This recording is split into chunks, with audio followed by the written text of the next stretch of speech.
শুভ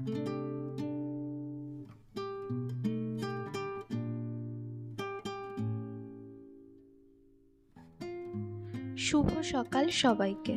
নিশ্চয়ই তোমরা সবাই খুব ভালো আছো, আমরাও খুব ভালো আছি। এটা আমাদের শান্তিনিকেতনের সেকেন্ড ডে। সকাল সকাল ঘুম থেকে উঠে ভাবলাম তোমাদের সাথে শেয়ার করি এখানকার সকালের পরিবেশের কিছু মুহূর্ত। আমরা প্রত্যেকেই নিজেদের ব্যস্ততম শহরের কর্মকোলাহলে যখন হাঁপিয়ে উঠি, তখন মন চায় এই রকম একটা পরিবেশে এসে দুদিন একটু জিরিয়ে নিতে। অরণ্য রিসর্টটা আমাদের কাছে এমনই একটা উপহার। ভোরের পাখিদের ডাক, কত গাছপালা আর সোদা মাটির গন্ধ, কারণ কাল রাতে যে বৃষ্টি হয়েছিল। এই রকমই এক অসাধারণ পরিবেশের জন্যই বোধহয় কবিগুরুর কাছ থেকে অমূল্য কাব্য আমরা উপহার পেয়েছি। তো চলো তোমাদের দেখিয়ে দিই এই অরণ্য রিসর্টের কিছু পরিবেশ।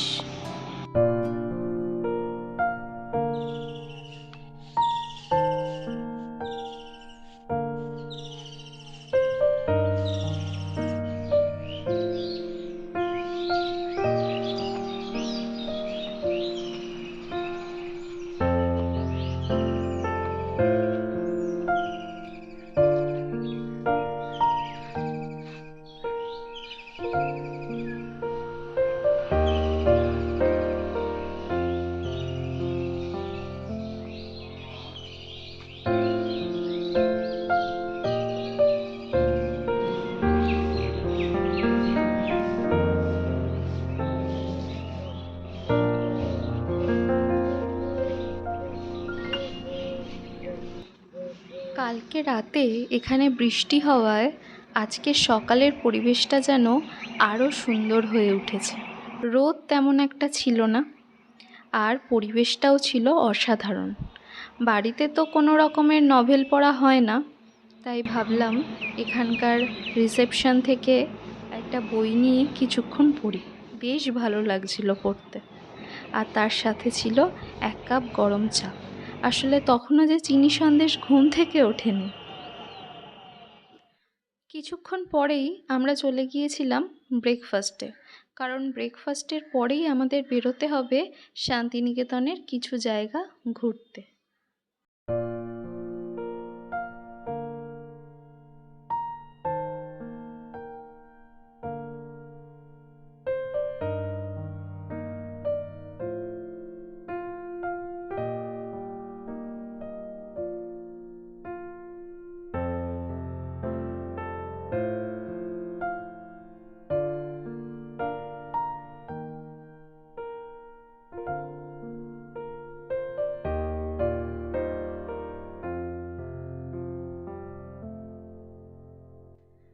এই মন্দিরটার নাম কঙ্কালীতলা। বলা হয় যে 51 সতীপীঠের শেষ সতীপীঠ এটা। এখানে যে কুণ্ড আছে সেখানেই মাতা সতীর দেহের অংশ পড়েছিল, তাই এখানকার কুণ্ডের জল খুবই পবিত্র এবং শান্তির জল হিসেবেও মানা হয়। রবিবার বলে ভিড়টাও বেশ ছিল। আমরা সবাই পুজো দিয়ে এখান থেকে চলে এসেছিলাম রবীন্দ্র মিউজিয়ামে। মেঘলা দিন থাকায় ঘুরতে বেশ স্বাচ্ছন্দ্য বোধ করেছিলাম, নয়তো রোদ থাকলে খুবই কষ্ট হতো। এই মিউজিয়ামের ভিতরে ফোন অ্যালাও আছে, কিন্তু ভিডিও বা ছবি তোলা যাবে না, তাই তোমাদের কিছুই দেখাতে পারলাম না। তবে ভিতরটা এতটাই সুন্দর কি বলবো। আর আমার হাজব্যান্ড বলছিল এই মিউজিয়াম যদি খুব ভালো করে দেখা যায় তাহলে অনেকক্ষণ সময় লেগে যাবে। এখানকার পরিবেশটাও অসাধারণ। প্রচুর গাছপালা, ঠান্ডা ঠান্ডা পরিবেশ, অনেক পাখির কোলারব। তোমরা যারা এখানে ঘুরে এসেছো বা ঘুরেছো তারা কিন্তু অবশ্যই কমেন্টে জানিও তোমাদের কেমন লেগেছে। এখানে কিছুক্ষণ কাটিয়ে আমরা হোটেলে ফিরে গেছিলাম, কারণ ওখানে ছিল পুল পার্টি। চিনি সন্দেশ তো ভীষণ ভীষণ আনন্দ করেছে।